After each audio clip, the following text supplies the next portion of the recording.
Hello students, welcome back to your YouTube channel tuition वाला जावेद। तो आज की खास वीडियो है उन स्टूडेंट्स के लिए जिनका एग्जाम अक्टूबर 2023 में हुआ था और कल ही उनका रिजल्ट अनाउंस हुआ है। रिजल्ट अनाउंस होने के बाद जब आपने मार्कशीट चेक करी तो आपके कुछ सब्जेक्ट्स के अंदर SYC, SYCT, SYCP या आपके रिजल्ट में XXX लिखा आ रहा है।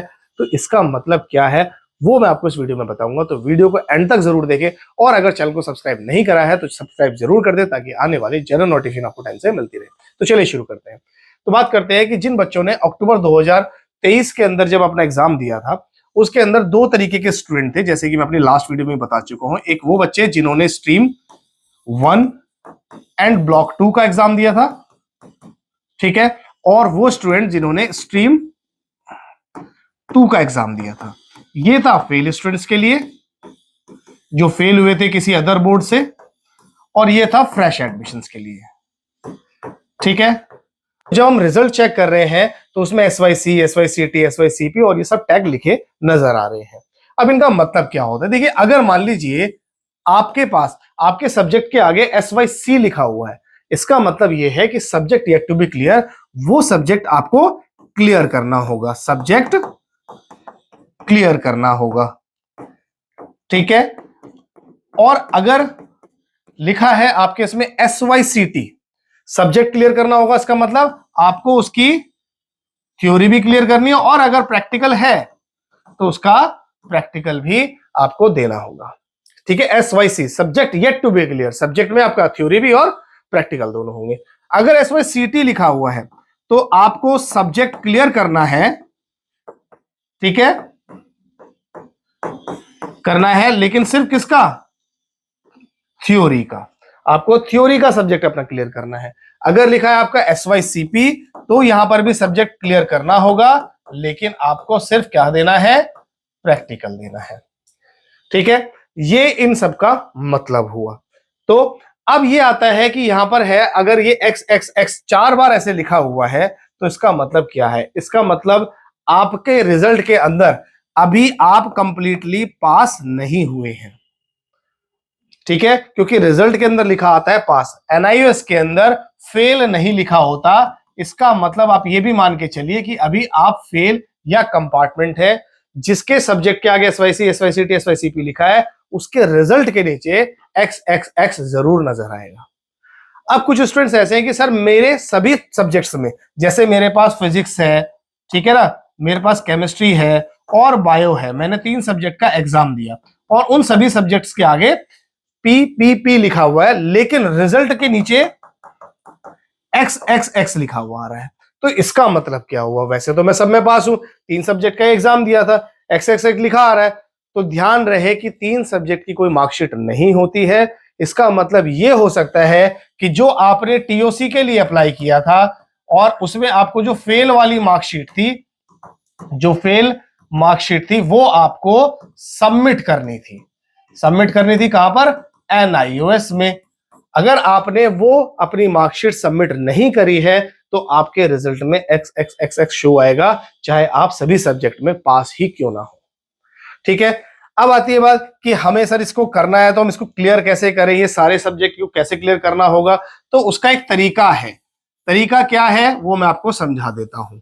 अब जिन सभी के मार्कशीट में ये सब चीजें लिखी आ रही हैं उसको हटाने का तरीका क्या है? तो इसके लिए आप 2 तरीके से एग्जाम दे सकते हैं। या तो आप दे सकते हैं जनवरी उन सब्जेक्ट का एग्जाम जिन सब्जेक्ट में ये लिखा आ रहा है SYC, SYCT, SYCP, जनवरी में दे सकते हैं, फरवरी में दे सकते हैं और मार्च में दे सकते हैं। अगर आप जनवरी, फरवरी और मार्च में देते हैं तो ये जो एग्जाम होंगे वो होंगे आपके सेंट्रल स्कूल में, ठीक है। सेंट्रल स्कूल में होगा, 2 बजे से 5 बजे तक का एग्जाम होगा, और ये सभी सेंट्रल स्कूल में नहीं होगा। हर स्टेट के अंदर कुछ स्पेसिफिक स्कूल होते हैं जो NIOS ने आपको अलॉट करे हुए हैं, उन्हीं सेंट्रल स्कूल में एग्जाम होगा, उन्हीं कुछ ही डिस्ट्रिक्ट्स में एग्जाम होगा। मे भी हो सकता है ये थोड़ा दूर भी हो आपके घर से। तो जो बच्चे जनवरी, फरवरी, मार्च में इन सब्जेक्ट्स को देना चाहते हैं, जिन सब्जेक्ट्स में फेल या कंपार्टमेंट है वो, तो उनको सेंट्रल स्कूल में एग्जाम देना होगा। 2 बजे से 5 बजे तक का पेपर होगा, ठीक है। अगर आप देना चाहते हैं अप्रैल में, ठीक है, एक और तरीका है अप्रैल में। अप्रैल में दोगे तो जो स्कूल होगा वो कोई भी नियर बाय स्कूल होगा, ठीक है, आपके डिस्ट्रिक्ट में ही होगा, ठीक है, यहां पर भी आपका जो पेपर होगा वो 3 आवर्स का एग्जाम रहेगा, डिपेंड करता है सब्जेक्ट कौन सा है। तो जनवरी, फरवरी, मार्च ये क्यों सेंट्रल स्कूल में होते हैं? क्योंकि इन एग्जाम्स को हम बोलते हैं on demand exam. On demand exam, ये ऑन डिमांड एग्जाम होते हैं। और अप्रैल वाला क्यों आपके घर के आसपास होगा? क्योंकि ये होगा पब्लिक एग्जाम। अब इनके लिए आपको एनरोल करना होता है। एनरोल करने के लिए आपको करना क्या है? सिंपली अपने जो डॉक्यूमेंट्स हैं 9540851119 इस नंबर पर आपको अपने डॉक्यूमेंट भेजने हैं। 9540851119 इस नंबर पर आपको अपने डॉक्यूमेंट्स भेजने हैं। डॉक्यूमेंट्स में आपको देना है अपना आधार कार्ड, ठीक है, अपना आधार कार्ड आपको सेंड करना है, फोटो, सिग्नेचर और आपका आईडी कार्ड, ठीक है, जो आपके पास एनआईओएस ने अलॉट किया है। और अगर आप 12th में हैं तो 10th की मार्कशीट, और अगर आप फेल वाले स्टूडेंट्स थे तो 12th की भी मार्कशीट भेजनी है, जो कि आपकी डिजीलॉकर की हो, या अगर ओरिजिनल आ गई है तो ओरिजिनल भी आप भेज सकते हैं। इस नंबर पर आपको डॉक्यूमेंट भेजने हैं। आपकी सीट रजिस्टर्ड कर दी जाएगी।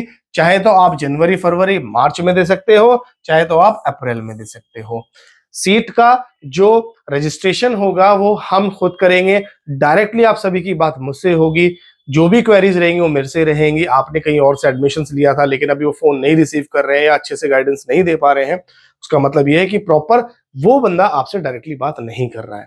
तो यहाँ पर जो भी आपकी बात होगी वो मुझसे ही होगी। जो भी आपका रजिस्ट्रेशन होगा वो बैकएंड पे होता है, लेकिन आपका जो कॉन्टेक्ट रहेगा वो मुझसे रहेगा। इसी नंबर पर आपको अपने डॉक्यूमेंट सेंड करने हैं, ठीक है, रजिस्ट्रेशन हो जाएगा। तो SYC समझ गए ना? SYC, SYCT, SYCP और इनका मतलब क्या होता है। और जिसके सब्जेक्ट में ये लिखा हुआ है, जिसकी मार्कशीट में बड़ा बड़ा ये लिखा हुआ है, ठीक है, वो अपना 151 रुपए मुझे भेज दे, अगर वो मेरी वीडियोस को देख करके पास हुआ है तो। ठीक है, तो मिलते हैं नेक्स्ट वीडियो में, तब तक के लिए नमस्कार, जय हिंद, जय भारत।